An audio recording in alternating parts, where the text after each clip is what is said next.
Selain Twitter, Meta yang merupakan perusahaan induk dari Facebook juga akan melakukan PHK massal pada karyawan. Disebutkan bahwa PHK massal ini akan berdampak pada ribuan karyawan Meta. Pengumuman pengurangan tenaga kerja besar-besaran ini diperkirakan akan diumumkan pada Rabu 9 November.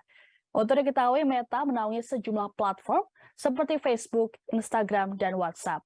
Total, Meta memiliki 87.000 karyawan di seluruh dunia yang bekerja di berbagai platform tersebut.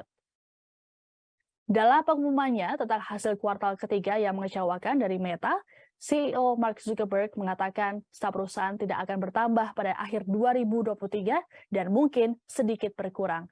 Rencana dari Meta ini juga mengikuti sejumlah perusahaan teknologi lain yang membekukan perekrutan atau memutus hubungan kerja para karyawan.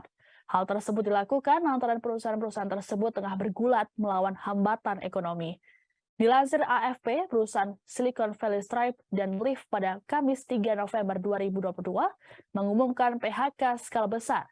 Sementara Amazon, milik Jeff Bezos, mengatakan akan membekukan perekrutan di kantor perusahaannya. Twitter yang baru diakuisisi oleh Elon Musk tiba-tiba memecat sekitar setengah dari 7.500 karyawannya pada minggu lalu. Elon Musk mengatakan PHK massal ini dilakukan lantaran Twitter merugi 4 juta dolar Amerika Serikat tiap harinya. Platform yang didukung iklan seperti Facebook dan Google Alphabet menderita pemotongan anggaran pengiklan karena mereka berjuang dengan inflasi dan kenaikan suku bunga yang tengah terjadi. Meta pada kuartal ketiga mencatat penurunan keuntungan hingga 52% dibanding tahun sebelumnya menjadi sekitar 4,4 miliar dolar Amerika Serikat. Harga saham Meta sangat terpukul dengan hasil yang mengecewakan performanya, nilainya jatuh 25% dalam satu hari. Adapun nilai pasar perusahaan selama setahun terakhir turun menjadi 600 miliar dolar Amerika Serikat.